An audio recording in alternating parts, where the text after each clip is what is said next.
ngeke ke sikwazi ukuma phambi kwabo uma ngabe kunokuqala ekusuke phakathi kwethu. Amen. Silungise inhliziyo njengoba lisho lelizwi. Amen. Uma singasigcini kahle isikhathi somkhuleko, abanye abangasigcini kahle isikhathi somkhuleko bayadangala basindwa zinkathazo. Asiwavaleni siwabuyisele emuva. Basindwa zinkathazo. Uzwe kulikhulu, ubani wangifakazela, uzongifakazela, uzwe kungavumi ukuthandaza. Sekubekekile ngaphakathi kodwa uyeza ukuthi ayikulikhulu kuyemthandazweni. Into eyenzakalayo sathane ulwa kakhulu ngomthandazo.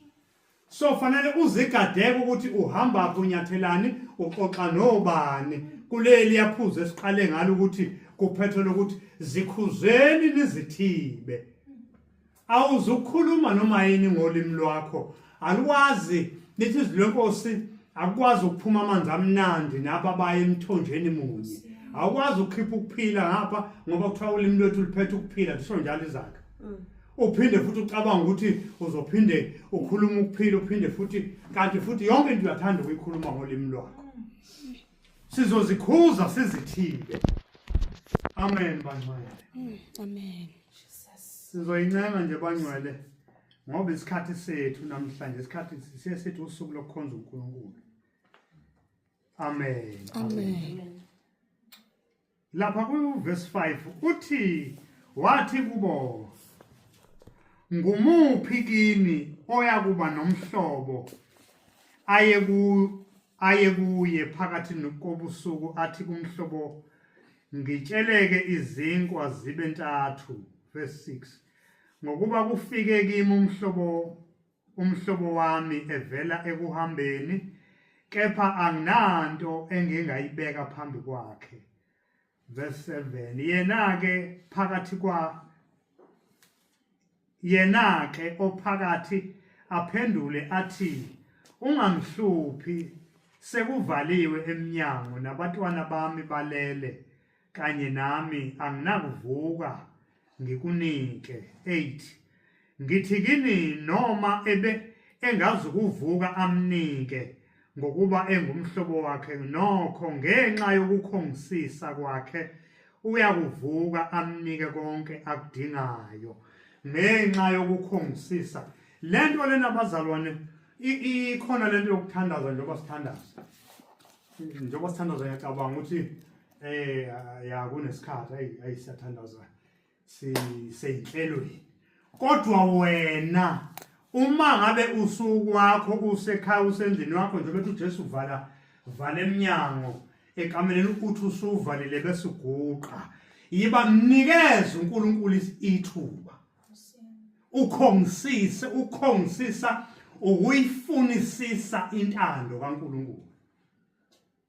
Ungathi nje waka shaya waka usuqedile and then futhi uyathandaza khona enye into oyicabanga ekitchen ushiya ibhodo ucabanga ukuthi liyasha ngeke siko zilungiselele uma uye emthandazweni. Amen. Ungashiya ibhodo lapha utawo inhliziyo la usathana ushaya ngakho umthandazo ukuthi liyasha ibhodo emuva usubathe inkosi liyasha ibhodo emuva. Nkosi umusinibusisi. Angithi kunana lento bazalwane enganakekile kodwa bazoyinaka bakamoya. Indaba yale mpahla le. Uyabona indaba le? Izolo nje ngithe sifika ngale nkosi ngangwathatha ngofaka ku flight mode ngoba nginalendlela yokuthi uma isikhala ozofona kazi ukuthi ngibhizi ngisenkonzweni iyakhala sesaphoxuzeka fanele ngiphume qwa no answer phone kodwa ngiyathandazwa umuntu ofanele simesabe ngalendlela esingayaziyo siyamesaba uNkulunkulu uanswer phone uzobuza impilo le muntu hey ngifuna ukuthi njani usakhiphi out noma angithi bazalwane singabaka moya uma sikhuleka siyaxhuma siyaconnecta uNkulunkulu uzokhishwa ifoni. Ngibona ukuthi fanele ibe kwelinye ikamera uma ukuthi uthandaza kwelinye uma ukuthi kanjani uyivale. Uzothi uma usuqedileke bese ubheka ukuthi akekho ni oke wafona. And futhi uma sikhonza mhlawumbe uma kukhona ozayo ofuna ukulayelwa indlela singawavula kodwa siwavulele bani ngoba manje sizinikile ukuthi siyaphamba kwakhe sifuna ukuyozwa yonke into ayikhuluma kithi nayisolayo ngoba izwi lenkosi liyisibuko lapho siyibuka khona liyisipiri lapho siyibuka khona nobani nje kufuneka aphume ezazi ukuthi mina lapha yafanele ngiyozihlambulula lapha ngiyocela amandla enkosini. So isikhathi somkhuleko sibaluleke kakhulu bazalwane. Ake siphuthumeni uMathewu bazalwane. Sorry bazalwane, sorry. Ungavali lapha.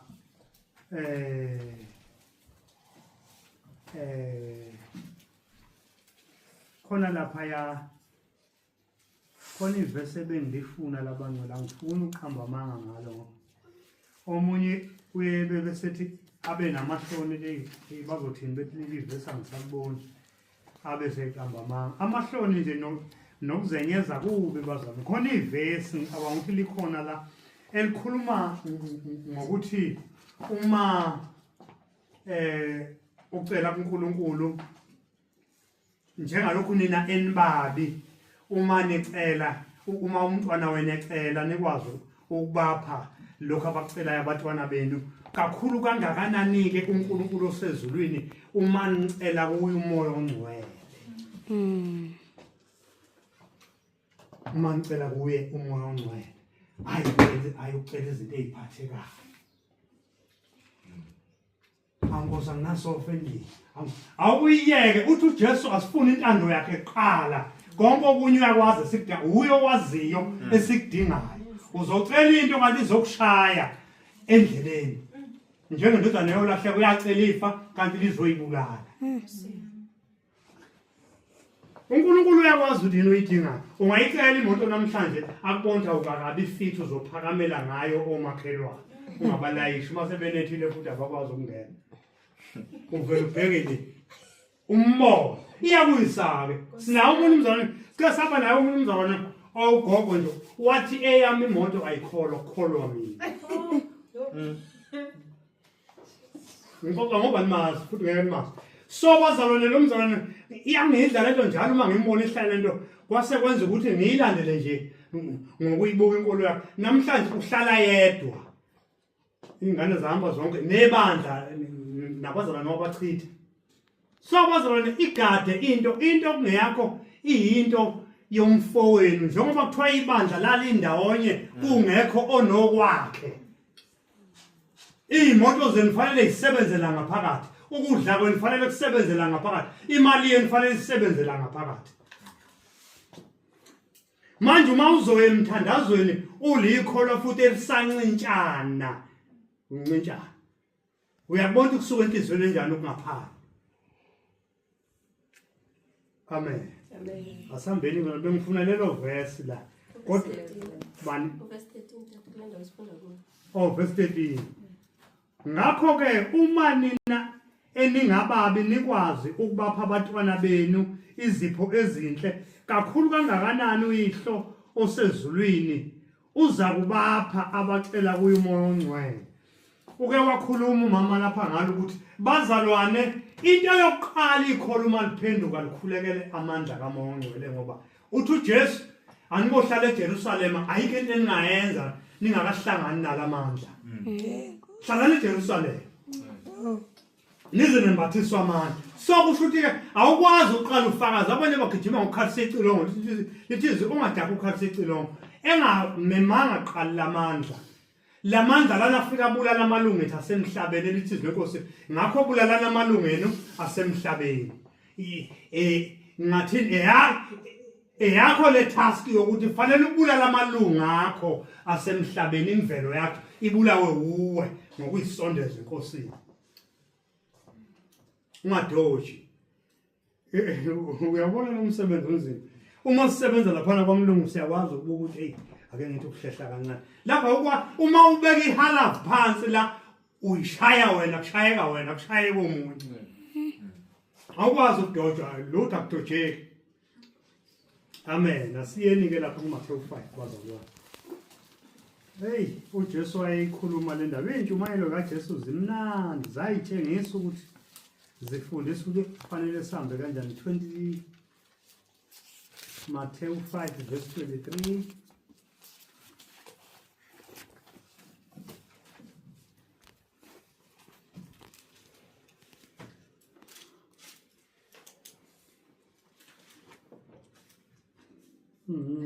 Banwele.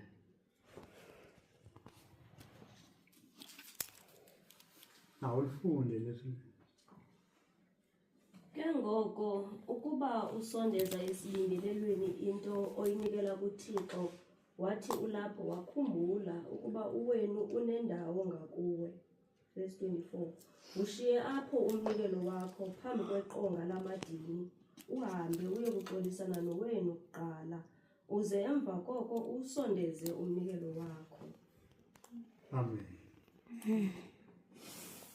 25 uthini? 25. Visisana kamsinya nokumangalelayo usesendleleni kunye naye. Hleze umangaleli wakho akunikele kumgwebi aze umgwebi akunikele epoliseni uze uphoswe entolongweni. Sheshe uzwane nolwa naye nisesendleleni. Funa olwa naye akunikele kumahluleli, umahluleli akunikele esikhonzeni, isikhonzi uphonswe entolongweni. Isikhathi lesibazalwane sisheshe sizwane nesingezwani nabo. Sisheshe sizwane akaze lilunge ikholwa elithi lixabane mhlambe nomuntu ekhaya njengoba singakholwa besixabana nomakhelwane. Kodwa uthola ukuthi selikuhlabile ivangeli manje uphendukile. Usutholakala wena usugodle iBhayibheli ubusisekile ushaya ihamni. Uyenkonzweni ubusiseka kanjani ungakuvezanga ukukholwa kulona uxabene naye. Lithi izwi lenkosi babusisiwe abalamlayo. Ukuzofica abantu ababili bela bese kuthiwa uyalamla wena nomunye oxabene naye. Ngihlala isikhathi eside kunodadothi besingakhulumisani naye ngikholwa kodwa ngithi mina hayi uye owangunayo nami nginaleyo nkanyanya ngaphakathi hayi uye. Kodwa uMongcolo wathi eyibeke kahle indaba wabamba mina wangibopha wathi yiya ufike uzehlise ngoba lithi izwi babusisiwe abalamlayo ufike uvume ungenzanga lutho uthi dadewethu ngicela sixolelane lapha nje engangibone khona ungixolele uyishayoni ungonanga namhlanje siyakhulumisana siyafonelana kholutho ngoba ngafunda ukuzehlisa ngisizwa uMongcolo ikholo lizokwehla noma beziwula abayikwedu ikhona fanele libe isiwula kwabezwe umuzothi umuntu hawu kahle wena bengakhuluma kanje uthule nje angithi asifani namehla ethi ukubuka awafani lithi iBhayibheli asingahlakaniphi kokwezwe asibe ziwula kokwezwe musukuhlakaniphe kodwa uzohlakaniphela into kaNkulunkulu uphinde uhlakaniphele nezwe ukhishiwe kulo mzalwane ukhishiwe kulo lithi ke izwi lenkosi sheshe uzwane nolo kulithuba ke leli lento iyodwa lento esikhulumayo kulesi sifundiso sheshe uzwane nolwa naye nisesendleleni njoba kusemanje nje sheshe uzwane nolwa naye awukwazi ukuziyoma phambi kaNkulunkulu kungekho kunomuntu ongezwene naye noma ngabe umzalwane noma ngabe umuntu ongakholwayo amakholwa avamile ukuthi athi usathana hayi akusona phela kakhulu ngoba akakholwa no yonke into idalwa ngomfanekiso kaNkulunkulu wonke umuntu ubhalwe ngomfanekiso kaNkulunkulu abantu kufanele babone imisebenzi emihle kithi ukuze badumise ubaba osezulwini uma bekubona uphenduka uyithoba kuye uzoshayeka enhlizweni yakhe baningi abangakholwayo kade ngiphenduka kubo uNkulunkulu wangibusisa njengawe njengoba ebusisile wangibusisa ngomnumzalwane wanikela ngakhona ukuyokhokha umshini ukhona umshini wokudonsa ucingo umshini wokudonsa ucingo engangaze ngilithole ithuba lokukhokhela nganguntshontshelwe ngase ngizivumile isono sakho ne-cellphone ngase nguvumile kodwa inkosi ingisizile uNkulunkulu wavele waveza imali ehlanu ngayikhokha lezi zinto zombili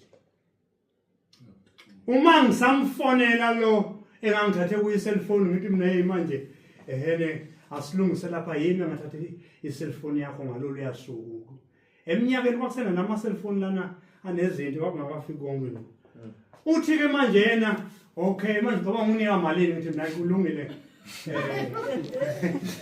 ucabanga ukunika malini nayi kulungile ngizokunikeza u-1500 ngenzisa ukuthi neyopolisi bekhona lapho sehlukana ngathi noma 10 minutes wafona wathi hayi ngicabanga ukufaka u-1000 kulo mali ukuthi uzokunika kulo 1500 ngicabanga ukufaka u-1000 ngoba kwakunesikhwama sami namatekama ngiwazi impela kwakunesikhwama sami namatekama useya kunweba manje usathane wenzela ngilwe naye siphikisane lenhlambuluko ingenzeki angithi khona inhlambuluko engeza ukugcina kumhlambulukisi kodwa kufuneke ngiyoyenza kumnikazi ngavuma ngawufaka ke lo 1500 ngokusizwa inkosi kwaqhubeka insukwana ngiyabona isiphelile wafona ebusuku wafona hey manje kusele imali ngathi hayi ayisekho sasele imali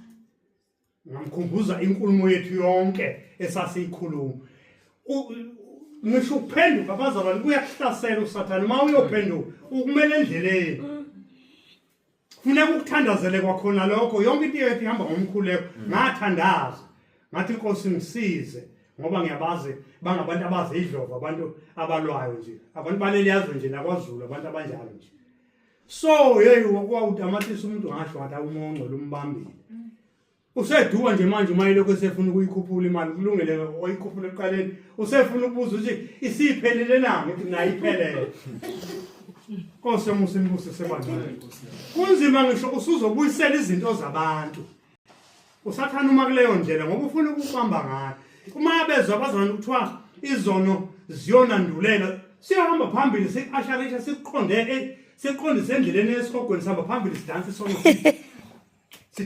njengoba kuthiwa ziyobendulela sobe sihamba phambi kwakho sidanse leso sifihlayo sobe sidansa asendleleni bangcwele sizoqeda inkosi isizwe ukusizwa inkosi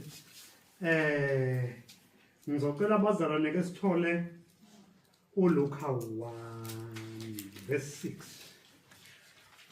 Luka 1 verse 6 yonke lento bazalwane ingomkhuleko bangcwele uZakhariya kuzofika ingilosi imtshela ngokuzalwa kukaJohane kwakuyisikhathi sempepho enikela esethempelini ibandla likhuleka ngaphandle isikhathi somkhuleko sibalulekile siveza uNkulunkulu wehlisi ingilosi ngenxa yomkhuleko ingakho usathane ushaya ke bazalwane nezifundo uyayishaya sizwe sidineka zifundo sizwe zisibhora izifundo angithi ikholo abazalwane uma ubona kwanda amakholwa abackslidayo ebandleni ukufunda ithuba lokufunda likho khona ithuba lokuvutha lokuthi nobani ufuna ukuveza nobani akuvangelwa lapho uvangelwa lapha siyafunda lapha siyafunda lapho ukuthi sekufanele simelane kanjani nale mpi yobumnyama esiyiqalile lento esiyiqalile ngoba usukuyiqalile manje sizokweyama kuJesu asisize imkhuleko yethu ihlale inamandla ikholo abazalwane isotsha liyayilungiselela isotsha lelangempela ijoni liyayilungiselela uma lizoye